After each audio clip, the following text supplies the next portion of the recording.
All right, let's get into this. We're about to open a crime file that, honestly, feels less like a police report and more like a modern-day myth.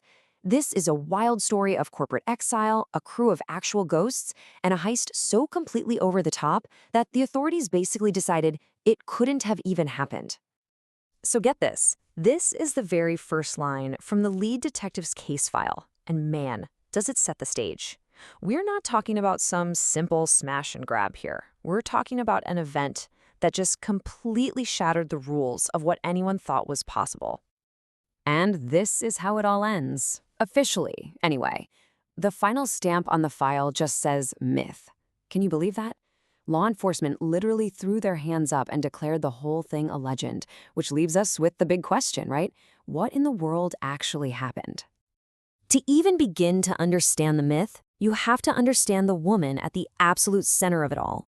See, this story doesn't start with an explosion. It starts with a betrayal, and with a queen who is kicked out of her own kingdom. Meet Claudia Reid. And she is not your typical criminal mastermind. She was a powerhouse in the mortgage world. They called her the foreclosure queen of Queens, New York. And what was her big crime?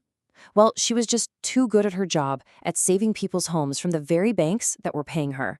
And for that, she got punished. And look, this wasn't some one-time thing. This was an 18-year campaign to completely erase her. Because she refused to railroad widows and veterans out of their homes, she was labeled difficult. For having a spine, she was called unprofessional. It got so bad that her name ended up on a secret list that the file basically describes as a corporate kill order. 18 years of this. And here, in her own words, is Claudia's response. It just perfectly sums up her defiance. After almost 2 decades of being shoved into the shadows, she didn't just decide to play a new game. She decided to light the entire board on fire. Now, this was not a solo mission. Not even close. Claudia knew that if you're gonna burn the whole board down, you need people who can handle the flames. So she put together a team of specialists, every single one of them a ghost in their own right, an outcast from the normal world. First up, her number one, the file calls him an Irish ghost, a guy so jaded he'd stop believing in anything or anyone, except for Claudia. He was the foundation of the whole crew. Then you've got the heavy hitter, a black sniper who, and you're going to hear more about this, is so impossibly cool under pressure, she literally got married in the middle of the whole operation. Yeah, that little detail tells you just how insane this night gets. Every crew needs its muscle, right? Well, this team had a 6'6" Marine.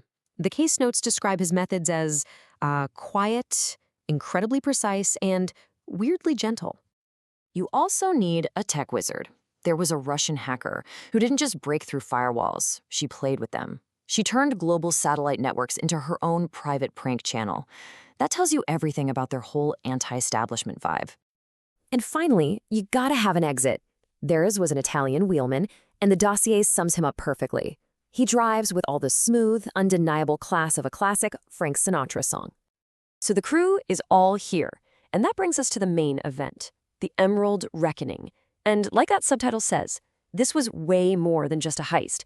This was one night of pure, targeted chaos that also, somehow, managed to be a very, very strange kind of celebration.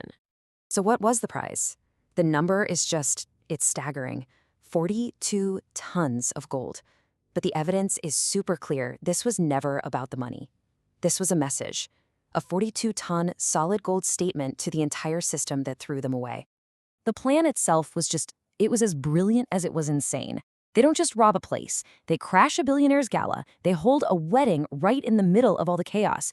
And then, in a move the file calls a hostile takeover of gravity, they send the entire cliffside palace plunging into the ocean. And then, poof, they're gone. They didn't just break the law. They made it irrelevant. And this slide just perfectly shows the disconnect. To the rest of the world, this was terrorism. But to the crew, they called it charity. The feds saw a heist. They saw a love story. To the authorities, it was one of the biggest crimes in modern history.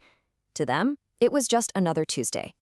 So, the big question, why? Why do all of this? Was it just revenge? Well, according to Claudia's own notes, no. This entire spectacle wasn't about getting even. It was about settling the account. It was about the receipt. The receipt. That's her term for it.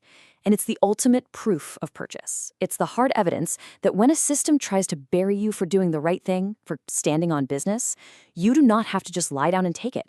You can come back so much stronger and completely on your own terms. And here's where this story becomes so much bigger than just one crazy heist. Claudia frames the entire thing as a message of solidarity. It's a call to arms for anyone out there who's been silenced or pushed to the side by some powerful system. She's saying, look, they can ignore one voice, but they can't ignore a chorus. And in the end, this is really the final word on the whole affair. It is just a sharp, confident, undeniable declaration of victory. The system tried to erase her, but they completely underestimated who they were messing with. They picked a fight with a queen, and they ended up losing their entire kingdom. So we'll end with this question, taken right from Claudia's last known message. Her story completely reframes injustice, not as the end of the road, but as a potential starting line. It really asks all of us to think about it. When someone wrongs you, when they try to put you in the ground, is that the end of your story? Or is it maybe just the beginning of a much, much better one?